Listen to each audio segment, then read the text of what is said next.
এই তৃতীয় অধ্যায়ে এই জিনিসগুলো একদম মানে বেছে বেছে আব্দুল জাহাঙ্গীর স্যার এনেছেন। বিশেষ না হলে আমি জাস্ট একটু বলবো যে এই অধ্যায়ের উপর আমার প্রায় প্রতিটা টপিকের উপরে ভিডিও ছিল এবং আছে। আমার এই অধ্যায়টা মোটামুটি প্রায় 30 বারের মতো হয়তো পড়া হয়ে গেছে, অর্থাৎ 100-150 হলে তাহলে চিন্তা করে 30 বার পড়লে আমার কথা হয়। এছাড়া তো সামনে আরও পড়ি, কেননা এই অধ্যায়টা আমার হৃদয়ের এত কাছে এবং এই অধ্যায়ের মধ্যে এত বেশি দামি কথা আছে। যদি কোনো মুসলমান ব্যক্তি এই অধ্যায়ের উপর আমল করেন, আলহামদুলিল্লাহ উনি আল্লাহ তাআলার বেলায়েত পেয়ে যাবেন, এটা আমার অন্তর বলে। কেননা বিসমিল্লাহ, আলহামদুলিল্লাহ, ওয়াসসালাতু ওয়াসসালামু আলা রাসূলিল্লাহ। সময় দর্শক, আসসালামু আলাইকুম রহমতুল্লাহ। স্বাগতম জানাচ্ছি কোরআন সুন্নাহ ভিত্তিক নিয়মিত আয়োজনে, যেখানে আমি ধারাবাহিক ইসলামিক নানা বিষয় নিয়ে আলোচনা করি। এছাড়াও ইসলামের সুন্দর সুন্দর বই এবং সেরা বইগুলো নিয়ে রিভিউ দেই। সময় দর্শক, তারই ধারাবাহিকতায় আজকে আমি একটি ইসলামিক বইয়ের উপর রিভিউ করব। বইটির নাম বলার আগে আমি কিছু কথা বলে নিই। বইটি বাংলাদেশের বেস্ট সেলিং বইয়ের মধ্যে অন্যতম একটি, এবং বইটির যিনি লেখক তিনিও বাংলাদেশের বেস্ট সেলার একজন লেখক। সময় দর্শক, মানে বইটি আসলে কতটা গুরুত্বপূর্ণ আজকের এই বইটি, যে বইটা আমি রিভিউ করবো, সেটা আসলে একটু বলতে গেলে তার আগে আমাকে লেখকের সম্বন্ধে একটু বলতে হয়। সময় দর্শক, বইটির নাম হচ্ছে রাহে বেলায়েত, আল্লাহর নৈকট্য অর্জনের পথ ও রাসূলুল্লাহ সাল্লাল্লাহু আলাইহি ওয়াসাল্লামের জিকির ওজিফা। বইটি লিখেছেন প্রিয় স্যার ডক্টর আব্দুল জাহাঙ্গীর রহমতুল্লাহ আলাইহি। আমার ইসলামিক দাওয়াতের কাজে যতজন আলেম পছন্দ এবং বাংলাদেশের যত বরেণ্য আলেম আছে তার মধ্যে অন্যতম একজন মনে হয় আমার অন্তরে খুব কাছাকাছি, যিনি হচ্ছেন ডক্টর আব্দুল জাহাঙ্গীর স্যার রহমতুল্লাহ আলাইহি। উনি 2016 সালে অ্যাক্সিডেন্ট করে মারা গিয়েছেন। আলহামদুলিল্লাহ ওনার মোটামুটি সব বই আমার কালেকশনে আছে। মানে মানুষটাকে আমি এত বেশি ভালোবাসি এবং ওনার ওয়াজ, ওনার কথাবার্তা, ওনার লেখনের দ্বারা আমি এত বেশি প্রভাবিত যে আসলে ওনার বই এবং ওনার ওয়াজ নিয়ে আমি নিয়মিত একটা আলাদা ইসলামিক চ্যানেলই চালাই। সময় দর্শক, আব্দুল হামিদ স্যার বাংলাদেশের একজন বেস্ট সেলিং লেখক এবং তার সবগুলো বই আলহামদুলিল্লাহ অনেক ভালো সেল হয় এবং তার বইতে ভালো রকমের ডিসকাউন্টও থাকে। সময় দর্শক, আব্দুল হামিদ স্যারের প্রায় বর্তমানে 45টার মতো বই আছে। তার মধ্যে সবচেয়ে বেস্ট সেলিং বইয়ের মধ্যে একটি হচ্ছে এই রাহে বেলায়েত বইটি। রাহে বেলায়েত, আল্লাহর নৈকট্য অর্জনের পথ।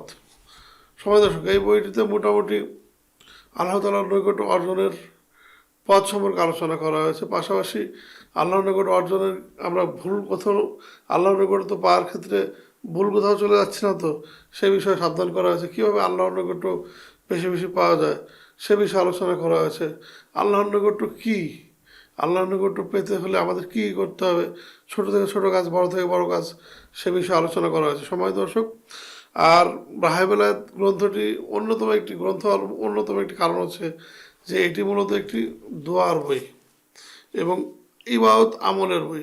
এটা এমন একটা বই যেটা মনে করেন যে মানে যদি আপনি ছোটোখাটো ইবাদত এবং ইবাদত সহিভাবে করা এবং সকল সময় সকল বিপদাবদে কী ধরনের দোয়া পড়বেন, কীভাবে নিজেকে পরিশুদ্ধ করবেন, কীভাবে আল্লাহ তাআলার কাছে যাবেন এবং রাসূল ইসলামের দোয়া ও জিকির ওজিফা কীভাবে কোন অবস্থায় কোন সময় করতেন, কোন দোয়া ওজিফাগুলো সমাজে প্রচলিত যেগুলো সঠিক না, আর কোন দোয়া ওজিফাগুলো সমাজে সঠিক। অনেক অনেক দোয়া রয়েছে, তার মধ্যে কোনটা আসলে অর্থবহ, কোনটা কেমন, কোন দোয়া কখন রাসূল ইসলাম করেছেন ইত্যাদি বিষয় নিয়ে আলোচনা করা হয়েছে। আব্দুল জাহাঙ্গীর স্যারের বইয়ের একটি বৈশিষ্ট্য হচ্ছে, বিশেষ করে যিনি বইগুলো মোটা, এই বইটি প্রায় 650 পৃষ্ঠার মতো লেখা, বুঝতে পারছেন, এবং লেখাগুলো কিন্তু খুবই ছোট ছোট। তো ওনার এই বইতে এইসব মোটা বইয়ের অর্থাৎ বেশি পুস্তক আকারের যে বইগুলো হয়, এই বইয়ের একটি বিশেষত্ব হচ্ছে অনেকের কাছে এটা ভালো লাগে আবার খারাপ লাগে। সেটা হচ্ছে মানে উনি কিছুটা গবেষণা ভিত্তিক বই, মানে এইসব বই লেখার ক্ষেত্রে একটু গবেষণার আশ্রয় নেন। তো এগুলো মোটামুটি 50 পৃষ্ঠা 100 পৃষ্ঠায় ওনার এইসব মানে গবেষণার কাছ থেকে, অর্থাৎ সূত্র সংজ্ঞা, মানে যে বিষয়ে আলোচনা করা হচ্ছে সেই বিষয়ে যাতে লেখক, সে বিষয়ে যাতে পাঠক একটি মানে সম্যক এবং বিস্তারিত ধারণা লাভ করতে পারে। সময় দর্শক, তো রাহে বেলায়েত বইটি আমি এবার একটু সূচিবদ্ধ আলোচনা করলে আপনারা আইডিয়া পেয়ে যাবেন যে বইটিতে আসলে কী কী মণিমুক্তা লুকানো আছে। আর দোয়ার কালেকশন রাখার জন্য এবং মানে নেক আমলের কালেকশন রাখার জন্য এই বইটি অনবদ্য একটি বই। এই জন্যই আজকে এই বইটি রিভিউ করছি। বুঝতেই পারছেন বাংলাদেশের বেস্ট সেলিং বই কেন এটা। আমি সূচিপত্রতে একটু শুরুর দিকে বলে দিয়েছি।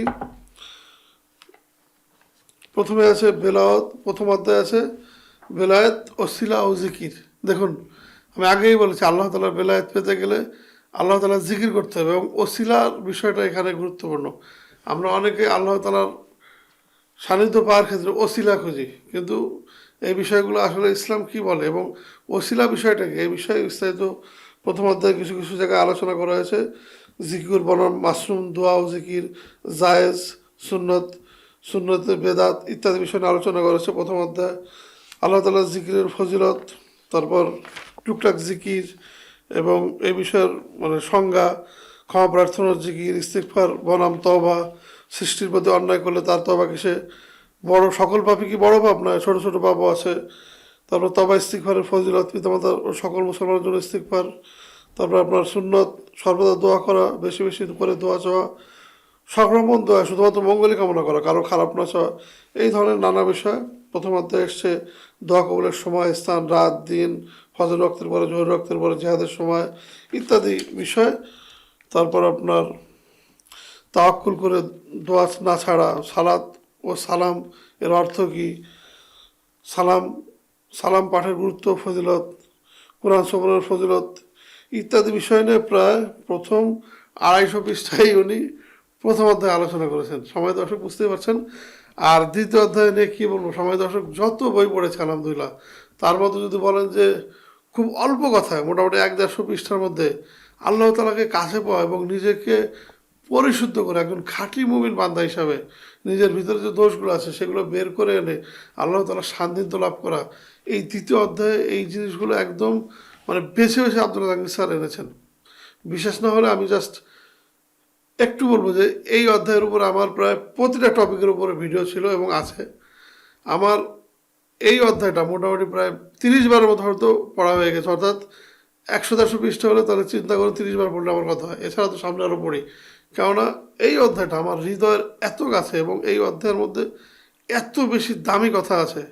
যদি কোনো মুসলমান ব্যক্তি এই অধ্যায়ের উপর আমল করেন, আলহামদুলিল্লাহ উনি আল্লাহ তাআলার বেলায়েত পেয়ে যাবেন, এটা আমার অন্তর বলে। কেননা বিশ্বাস করবেন না, অধ্যায়ের শুরুতেই আল্লাহ তাআলা বেলায়েতের পথে জিকিরের সাথে নাম দিয়েছেন।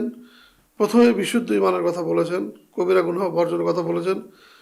আল্লাহ তাআলার এবং বান্দার হক এই বিষয়ে বিস্তারিত আলোচনা না করলেও সংক্ষেপে বুঝিয়ে দিয়েছেন যে কোনটা কোনটা এই বিষয়ের মধ্যে অন্তর্ভুক্ত। এছাড়াও আপনার কবিরা গুনাহ এই সম্বন্ধে ধারণা দিয়েছেন। এরপরেই আল্লাহর পথে পথিকদের পাপ, আল্লাহর পথের পথিকরা কী কী পাপে লিপ্ত, যার কারণে আল্লাহ তাআলার সান্নিধ্য পেতে এবং দিন ইসলাম পালন করতে আসলে তারা অনেক সময় ব্যর্থ হন, সে বিষয়ে আলোচনা করতে গিয়ে উনি শিরকের কথা এনেছেন, বিদাতের কথা এনেছেন এবং অহংকার এবং তাকাব্বুরের কথা এনেছেন, হিংসা এবং বিদ্বেষের কথা এনেছেন, অন্যায়ের ঘৃণা বনাম হিংসা অহংকার, অর্থাৎ কোন বিষয়টা অন্যায় হলে সেটা ঘৃণা করব আর কোনটা আসলে ঘৃণা করা না, আমরা আমার অহংকার প্রকাশ করি, এই বিষয়গুলো নিয়ে বিস্তারিত বলেছেন। সৃষ্টির অধিকার ও পাওনা নষ্ট করা, গীবত বিষয়ে বলেছেন। নামে বাবা, কথা লাগানো, চগলখড়ি, একজন আরেকজনের কানে দোষ পড়া, এই বিষয়ের সম্বন্ধে খুব গুরুত্বপূর্ণ আলোচনা করেছেন। তারপর মানুষকে দেখানো ইবাদত, এই বিষয় সম্পর্কে সাবধান করেছেন। বিতর্ক, ঝগড়া এগুলো থেকে এড়িয়ে চলে কীভাবে সুন্দরভাবে মুসলিম জীবনযাপন করা যায় এই বিষয়ে আলোচনা করেছেন। তারপর দ্বিতীয় অধ্যায় এখানে শেষ না, জাস্ট অর্ধেক। এখানে জাগতিক জীবন অস্থায়িত্বের স্মরণ, কীভাবে মানুষ একটি তার জীবনকে অস্থায়িত্ব স্মরণ এবং পরকাল ভিত্তিকভাবে গড়ে তুলবে সে বিষয়ে টুকটাক আলোচনা করেছেন।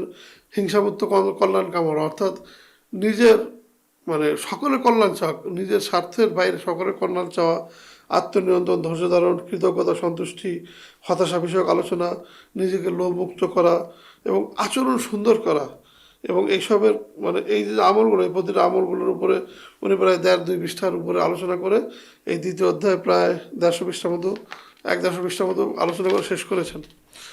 এরপরে দ্বিতীয় অধ্যায় আলো যেসব বিষয় আলোচনা করেছেন, জিকিরের অজিফা তৈরি করা, অজিফা নষ্ট না করা, নিয়মিত জিকির করা, বসা অবস্থায়, শোয়া অবস্থায়, বিভিন্ন অবস্থায় কী কী জিকির করা লাগবে। এরপর তৃতীয় অধ্যায় হচ্ছে সালাত ও বেলায়েত, অর্থাৎ আল্লাহ তাআলার সান্নিধ্য অর্জনের অন্যতম আরেকটি মাধ্যম হচ্ছে সালাত। আর সালাত বলতে কিন্তু নানা ধরনের সালাত ইসলামে আছে, যে সালাতগুলোর মাধ্যমে নানা ধরনের চাওয়া আল্লাহ তাআলার কাছে পেশ করা যায়। তো সালাত কিন্তু আল্লাহ তাআলার কাছে দোয়া চাওয়ার একটি অন্যতম মাধ্যম। সালাত ইবাদতই এক ধরনের দোয়া। তো এই বিষয়ে উনি বিস্তারিত বিষয়ে আলোচনা করেছেন, যেমন সালাতি শ্রেষ্ঠ জিকির, মোনাজাত ও দোয়া 350 থেকে শুরু হয়েছে। এরপর বিভিন্ন জিকির নাম্বার দিয়েছেন, 33 নম্বর, 34 নম্বর, এভাবে বিভিন্ন 40 নম্বর, 50 নম্বর, 60 নম্বর, ছোটো ছোটো জিকির যেগুলো জিকির যেগুলো সালাতে পড়া যায় সেই বিষয়ে জিকির উল্লেখ করেছেন। এবং জিকির উল্লেখ করার ক্ষেত্রে উনি যথেষ্ট মানে সাবধানতা অবলম্বন করেছেন, যাতে করে শুধুমাত্র অথেন্টিক এবং নির্ভরযোগ্য জিকির এবং এই বিষয়ের আলোচনা যেন উনি করেন, যেখান থেকে ধরে এনে উনি দেননি। এই আর আব্দুল জাহাঙ্গীর স্যারের বইয়ের সবগুলো বইয়েরই একটা অন্যতম বৈশিষ্ট্য হচ্ছে, ওনার বইয়ের শেষ পৃষ্ঠা দেখবেন কয়েক পৃষ্ঠা জুড়ে শুধুমাত্র যে বইগুলো গবেষণা করে উনি লিখেছেন তার একটা লিস্ট থাকে। সুতরাং এই দোয়াগুলো এবং জিকিরগুলো যথেষ্ট অথেন্টিক, এবং জিকিরের সাথে দোয়ার সাথে উনি লিখে দেন যে এই এর সোর্সগুলো কোথায়। তো এই জন্য ওনার বইগুলো আসলে আমার এই জন্য পড়তে খুব ভালো লাগে। আর ব্যক্তিকে আমি যতটুকু চিনেছি বুঝেছি, আব্দুল জাহাঙ্গীর স্যার বাংলাদেশের দিনের ক্ষেত্রে অনেক বড় দায়ী ছিলেন, এবং মানব কল্যাণে অনেক বড় আন্তরিক একজন ব্যক্তিও ছিলেন। বড় বড় আলেমও দেখবেন বর্তমানে যারা সুপরিচিত, তারাও আব্দুল জাহাঙ্গীর স্যারের বিষয়ে কিন্তু প্রশংসা করেন। তো যাই হোক, বইয়ের বিষয়ে আবার ফিরে আসি। ফরজ ও নফল সালাদের মধ্যে কিছু সালাদের কথা বলেছেন, সিজদার জিকির, তারপর সালাতুল ভিতর, সালাতুল তাসবি, তারপর কুনুতে নাজিলা, বিপদ আপদের দোয়া, তারপর মনে মনে শব্দ করে পড়া, না জোরে আমিন আস্তে আমিন, তারপর সালাতুল ইস্তিখারা, সালাতুল তাওবা, সালাতুল তাসবি, সালাতুল জানাজা, আপনার ঘুম ভাঙার। এরপরে এইসব তৃতীয় অধ্যায় শেষে চতুর্থ অধ্যায় উনি দৈনন্দিন জিকির ওজিফা, অর্থাৎ সারাদিন একটা মানুষ কী কী জিকির ওজিফা করবে সে বিষয়ে আলোচনা করতে গিয়ে ছোটো ছোটো বিভিন্ন জিকির এনেছেন। ফজরের পরের জিকির, ঘুম থেকে ওঠার জিকির, 5 ওয়াক্ত সালাতের পরে জিকির, তারপর আপনার সালাতের পরে মাসনুন দোয়াও জিকির, তারপর আপনার সালাতুল দোহা ও চাষতের নামাজ, সালাতুল মাগরিব, সালাতুল ইশা, এরপরে কী কী জিকির আছে, কিয়ামুল লাইল, তাহাজ্জুদ ও রাতের সালাতের বিভিন্ন পদ্ধতি এবং জিকির, রাতে ঘুম না হলে বা ঘুম হয়ে গেলে কী করতে হয়, কী জিকির করতে হয়, এই বিষয়ে আলোচনা করে প্রায় আপনার 450 থেকে প্রায় 550 পৃষ্ঠা আলোচনা করেছেন। এরপরে পঞ্চম অধ্যায়ে আছে সিয়াম, ইফতার, পানাহার, মেহমানদারি এবং এই বিষয়ে নানা জিকির, ঋণ, শত্রুতা, বিপদ আপদ, জুলুম এইসব থেকে বাঁচার জন্য জিকির, অন্যান্য বিষয়ের জিকির আছে, ক্রোধ থেকে বাঁচার জন্য হাসি, পোশাক আশাক পরিবর্তন, তারপর তেলাওয়াতের সেজদা, দাজ্জালের ফিতনা, স্বামী স্ত্রী একে অন্যকে গ্রহণ করা, নতুন বিয়ে করলে, নবজাতকের জন্য দোয়া, বজ্রধ্বনির দোয়া, বৃষ্টিপাত, এই ধরনের নানা ধরনের মাসনুন দোয়া উনি পঞ্চম অধ্যায়ে এনেছেন। এবং মোটামুটি সফরের দোয়া, মুসাফিরের দোয়া, পছন্দ অপছন্দ, কটুবাক্য, আল্লাহ সাড়া লাভের দোয়া ইত্যাদি বিষয়ে আলোচনা করে উনি পঞ্চম অধ্যায় শেষ করেছেন। তো সময় দর্শক, মূলত যখন উনি বইটি লেখেন তখন এই 5টি অধ্যায় ছিল। এরপরে ওনার মনে হলো যে না, এর সাথে আরও 2টি অধ্যায় যোগ করলে বইটি আরও বেশি বইটি আরও বেশি ব্যাপকতা লাভ করবে। সেক্ষেত্রে উনি আর 6ষ্ঠ অধ্যায় যেটি যোগ করেছেন সেটা হচ্ছে রোগ ব্যাধি ও ঝাড়ফুঁক। আমাদের শরীরে রোগ ব্যাধি হলো দিনই ইসলামের রোগ ব্যাধি ও ঝাড়ফুঁক। এক্ষেত্রে আমাদের শরীরে কোনো রোগ বালাই হলে দিনই পদ্ধতিতে এবং কোরআন সুন্নাহর মাধ্যমে কীভাবে নিজের চিকিৎসা করা যায় বা ঝাড়ফুঁক করা যায়, এই বিষয়ে উনি মোটামুটি কিছু বিষয় আলোচনা করেছেন। তার মধ্যে অসুস্থতার মধ্যে মুমিনের কল্যাণ চাওয়া, চিকিৎসা ও ঝাড়ফুঁক এই বিষয়ে সংজ্ঞাগত বিষয় এনেছেন। রোগ ব্যাধি বনাম জিন, জাদু ও বদনজর এগুলা কী, তারপরে জিন ও জাদু যদি করা হয়ে থাকে প্রতিরোধ করতে হবে কীভাবে এবং প্রতিকার এর কিসের মাধ্যমে হবে, জাদুকরের পরিচয়, আমরা জাদুকর চিনব কীভাবে, জিন ও জাদু ও রোগ ব্যাধি প্রতিরোধের মাসনুন পদ্ধতি এ বিষয়ে অনেকখানি আলোচনা করেছেন। এবং কিছু নেক আমলের কথা বলেছেন যার মাধ্যমে আসলে এইসব বিপদ থেকে মানুষ বেঁচে থাকতে পারে।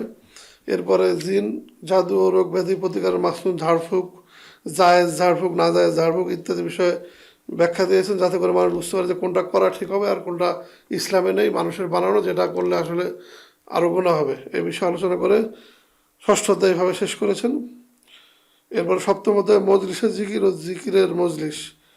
এই অধ্যায়ে আপনার আল্লাহ তাআলার বিভিন্ন জিকির, কোরআন সুন্নাহর তেলাওয়াতের জিকির, ওয়াজ ও ইলম অর্জনের জিকির, তাসবিহ তাহলিল, মসজিদ তাসবিহ জিকির জাতীয় জিকির পালনের পদ্ধতি, সাহাবীগণের জিকির, মজলিসে আখেরি মোনাজাত, পরিবার দিয়ে শুরু করুন, দলাদলি চোরাবালিতে জিকিরের মজলিস, দলাদলি দলাদলির চোরাবালিতে জিকিরের মজলিস, ওরোজ ও ইলমি মজলিস, রাসূলুল্লাহ সাল্লাল্লাহু আলাইহি ওয়াসাল্লামের জীবনকেন্দ্রিক জিকির, কারামত, হালাত ও আউলিয়াগণের বিষয়ে কিছু আলোচনা করেছেন। সুন্নতের পক্ষে সকল বুজুর্গ একমত।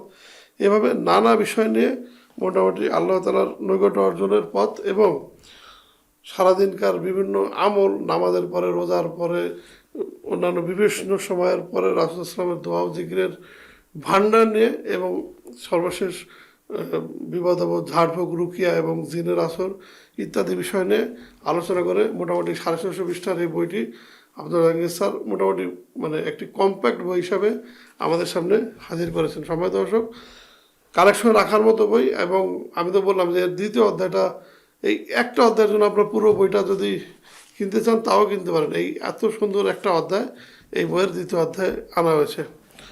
আসলে সময় দর্শক, আমাদের মনের মধ্যে এমন কিছু অন্যায় বা এমন কিছু দোষ আছে যেগুলো আসলে আমরা দেখেও দেখি না এবং এগুলোকে আমরা গুরুত্বও দেই না।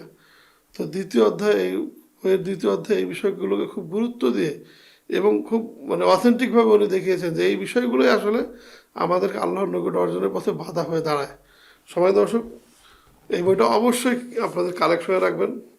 এমন একটা বই, আমি যতগুলো বই রিভিউ করছি সবগুলোই এমন বইয়ের রিভিউ করছি যে বইগুলো আসলে 100% কালেকশনে রাখার মতো। তার সবচেয়ে বড় কথা যে কখন কোন দোয়া দূরে আপনার দরকার পড়ে, ঘুম থেকে ওঠা, নামাজ এইটা পড়বেন, ওই বিপদে পড়লে, এই বিপদে পড়লে আল্লাহ তাআলা কোন দোয়াটা কখন পছন্দ করেন ইত্যাদি ইনফরমেশন এই এক বইয়ের মধ্যে পেয়ে যাবেন। সুতরাং দোয়ার বই হিসাবে এবং আমলের বই হিসাবে এটা একটা অনবদ্য গ্রন্থ। এরকম আরও বই মার্কেটে আছে, তবে আব্দুল হামিদ স্যার যেহেতু আমার খুব অন্তরের কাছের একজন ব্যক্তিত্ব, সুতরাং ওনার বইটা আমি রিভিউ করলাম। আর এরকম একটা বই থাকলেই যথেষ্ট। তবে বাজারে এই ধরনের আরও অনেক বই আছে যেটা শুধুমাত্র জিকির আজকারের জন্য, আপনি চাইলে কিনতে পারেন। আমি এটা ডেসক্রিপশন লিঙ্ক দিয়ে দেবো, দাম এবং বিস্তারিত বিষয়ে আলোচনা করবো। এছাড়া আপনারা হয়তো জানবেন যে আমি নিজেও ইসলামিক বই সারা বাংলাদেশে বিক্রি করে থাকি। যদি আপনাদের কোনো ধরনের বইয়ে মনে করেন যে এটা আপনার কাছে থাকলে ভালো হতো, আমাকে হোয়াটসঅ্যাপে নক করবেন। আমি ইনশাল্লাহ আমার কাছে থাকলে আপনার কাছে পাঠানোর চেষ্টা করবো, অথবা কোথায় এই বইটা কম দামে পাবেন সেই বিষয়ে আপনাকে পরামর্শ দেবো। সবসময় সাথে থাকবেন। আর আমার এই কাজ আপনাদের যদি ভালো লেগে থাকে, পরামর্শ বা বিভিন্ন মতামতের মাধ্যমে আমাকে আরও বেশি উজ্জীবিত করবেন, আরও বেশি সাজেশন দিবেন, আর কোন কোন বইগুলোর উপরে রিভিউ করলে ভালো হয় সেই বিষয়ে সাজেশন দেবেন। আজকের আলোচনা এই পর্যায়ে। সময় দর্শক, ধন্যবাদ। আসসালামু আলাইকুম রহমতুল্লাহ।